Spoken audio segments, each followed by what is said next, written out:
Hello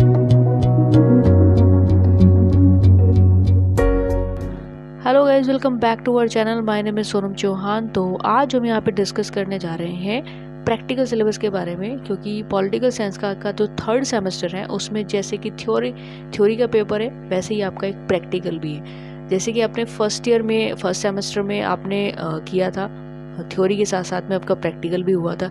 second में नहीं होता, क्योंकि सेकंड में ओनली थ्योरी था आपके पास में, लेकिन थर्ड में फिर से आपके पास थ्योरी के साथ साथ आपका प्रैक्टिकल है। तो थ्योरी की जो क्लासेस है वो तो रेगुलरली आपकी चल ही रही हैं, ठीक है। 10 क्लासेस हम ले चुके हैं, आने वाले टाइम में भी बाकी क्लासेस कंप्लीट कराएंगे। बट प्रैक्टिकल भी ज़रूरी है, क्योंकि बिना प्रैक्टिकल के आप इस सेमेस्टर को कंप्लीट नहीं कर पाएंगे।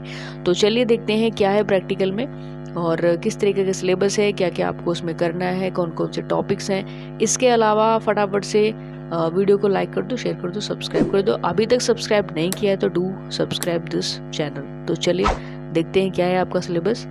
तो जो आपका प्रैक्टिकल का जो टॉपिक है, पूरा प्रैक्टिकल जो सिलेबस है वो है आपका field work tradition in social science, जिसमें कि आपको ये सारा सिलेबस इसमें है 4 यूनिट और टॉपिक वाइज हम अभी क्लियर करेंगे। पूरा मैक्सिमम मार्क्स 100 यानी कि 100 नंबर का आपका पूरा प्रैक्टिकल होगा, जिसमें 33 मार्क पासिंग के होते हैं। कि भाई अगर मैक्सिमम तो कितने ही आ जाए आपकी मेहनत के ऊपर बात है, लेकिन अगर सिर्फ पास होने की बात करते कि भाई पासिंग मार्क्स कितने, तो 33 है। लेकिन 33 के बारे में नहीं सोचना है आपको, ज़्यादा नंबर के बारे में सोचना है, तो उसी के हिसाब से आपको मेहनत करनी है। तो जो आपका सिलेबस है, जो आपका प्रैक्टिकल पेपर नेम है वो है field work tradition in social science. तो इसमें आपको कुछ जो सोशल साइंस से रिलेटेड कुछ फील्ड वर्क के ट्रेडिशंस हैं उनके बारे में इसमें उनके बारे में इसमें पढ़ना पड़ेगा। तो सबसे पहले लेते हैं हम यूनिट फर्स्ट, जिसमें टॉपिक होगा nature of social research participate observation. तो यहाँ पे आपको कुछ सोशल रिसर्च के बारे में स्टडी करना होता है, यानी कि सोशल साइंस को लेकर के क्या क्या चीज़ें उसमें स्टडी की गई, क्या क्या रिसर्च किए गए, ठीक है, क्या क्या पार्टिसिपेटिंग थे, क्या क्या ऑब्जर्वेशन था, ये सारी चीज़ें आपको उसमें डिस्कस करनी है। ये सारी चीज़ें आपको उसमें स्टडी करनी है। एंड देन सेकंड यूनिट है, सेकंड यूनिट में है empirical research, meaning, type, method, identification of research problem, formulations of hypothesis, research design. तो इसमें आपको टोटली रिसर्च किस तरीके से होता है, उसका मीनिंग्स क्या है, उसका मेथड क्या है, उसकी आइडेंटिफिकेशंस क्या होती है, रिसर्च की प्रॉब्लम्स क्या होती है, रिसर्च में फॉर्मुलेशंस क्या होती है, रिसर्च को करने की हाइपोथेसिस क्या होती है, रिसर्च डिज़ाइन क्या होता है। ये सारी टोटल चीज़ें आपको रिसर्च के बारे में सेकंड यूनिट में पढ़ने को मिलेगी। यानी कि सोशल साइंस से रिलेटेड फील्ड वर्क पर जब भी आप कोई काम करते हो या रिसर्च करते हो, ठीक है, ह्यूमैनिटीज़ में सब्जेक्ट पर आप पीएचडी कर रहे हो, उसमें आपको रिसर्च करना पड़ता है। तो रिसर्च का क्या प्रोसेस होता है, क्या मेथड होता है, किस किस तरीके से आप उसमें रिसर्च करोगे, ठीक है। थर्ड यूनिट की साइड चलते हैं। तो थर्ड यूनिट में आपका data collection, method, observation, interview schedule, questionnaires, case study, data processing, data analysis. तो इसमें आपको काफ़ी सारी चीज़ें सीखने को भी मिलेंगी, पढ़ने को भी मिलेंगी, ठीक है। आप जान पाओगे डाटा कलेक्शंस क्या होता है, मेथड क्या होते हैं उसके, ऑब्जर्वेशन क्या होता है ना, इंटरव्यू स्केड्यूल क्या होता है, इंटरव्यू किस तरीके से लिया जाता है जब भी हम इंटरव्यू की बात करते हैं, और क्वेश्चनरीज यानी कि सारी जो प्रश्नोत्तरी होती है वो आप कैसे तैयार करोगे, केस स्टडी आप कैसे करते हो, डाटा प्रोसेसिंग आपको किस तरीके से चलेगा, डाटा एनालिसिस उसका विश्लेषण आप कैसे करोगे।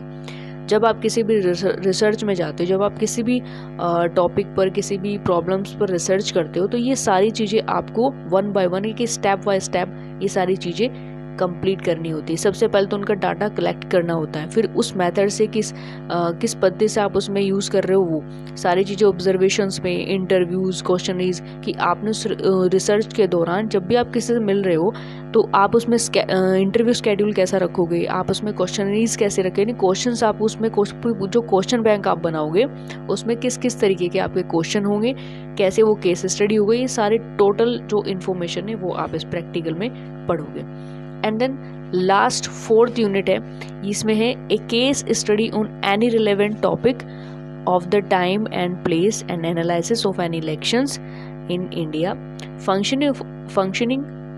फंक्शनिंग ऑफ एनी ऑर्गन और agency of United nation.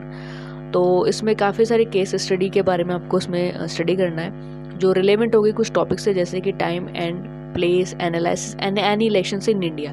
Bharat में जो भी इलेक्शंस हुए हैं उसके जो भी समय हैं, उनकी जो भी सिचुएशन थी, उनके बारे में आपको उसमें स्टडी करना है। एक केस स्टडी की तरह उसमें स्टडी करना है। इलेक्शंस इन इंडिया, मतलब भारत में जो भी इलेक्शन है। Functioning of any organ and agency of United Nation, तो यूनाइटेड नेशंस और जो भी उनकी जो एजेंसीज हैं उनके बारे में इसमें स्टडी करना है। तो ये कम्प्लीटली आपका एक प्रैक्टिकल है जो आपको थर्ड सेमेस्टर में उसमें करना पड़ेगा, और ये सारा सिलेबस है, ठीक है। तो प्रैक्टिकल सिलेबस आपको पता है भाई, field work tradition in social science, तो उसमें सारे 4 यूनिट में छोटे छोटे टॉपिक हैं। ज़्यादा लंबा टॉपिक नहीं है, ना ही ज़्यादा इसमें आपको यूनिट नज़र आ रही है। 4 यूनिट हैं, ठीक है। फटाफट से इसको भी स्टार्ट करेंगे, क्योंकि अभी देखिए एग्ज़ाम नहीं आ रहे, दिवाली के बाद ही आपके शायद इंटरनल एग्ज़ाम होंगे, तो तब तक हम काफ़ी कुछ इसमें करा चुके होंगे। तो ये आपका पूरा सिलेबस है, आपका जो प्रैक्टिकल होना है, ठीक है। बस इतना याद रखना है कि थर्ड सेमेस्टर में आपका प्रैक्टिकल है, क्योंकि स्टार्टिंग में बच्चे क्या कर रहे हैं वो बहुत ज़्यादा कंफ्यूज हो रहे हैं कि सेकंड सेमेस्टर में प्रैक्टिकल नहीं था, फिर थर्ड में एकदम से वो अपने माइंड से स्किप करेगी प्रैक्टिकल नाम की भी कोई चीज़ है। आपके पूरे सेमेस्टर्स वाइज पूरे बीए में किसी एक सेमेस्टर में प्रैक्टिकल है, दूसरे सेमेस्टर में नहीं मिलेंगे, एंड लेकिन लास्ट तक आपको प्रोजेक्ट प्रैक्टिकल ये भी करने होंगे, ठीक है। तो फटाफट से अब वीडियो को लाइक कर दो, शेयर कर दो। सब्सक्राइब नहीं किया है तो प्लीज़ सब्सक्राइब ज़रूर कर लेना, क्योंकि आने वाले जितने भी टॉपिक हैं, चाहे वो सिलेबस से जुड़े हों, चाहे वो इस प्रैक्टिकल के सिलेबस से जुड़े हों, उनका नोटिफिकेशन आप तक पहुंचता रहेगा। और नीचे डिस्क्रिप्शन में हमारे सोशल मीडिया हैंडल्स जैसे इंस्टाग्राम है, उस पर भी आप हमें फॉलो कर सकते हैं। वहाँ भी हम लगातार जो इन्फॉर्मेशन है वो डालते रहते हैं। सो मिलते हैं नेक्स्ट इन्फॉर्मेशन के साथ में नेक्स्ट वीडियो में, तब तक के लिए जय हिंद, जय भारत।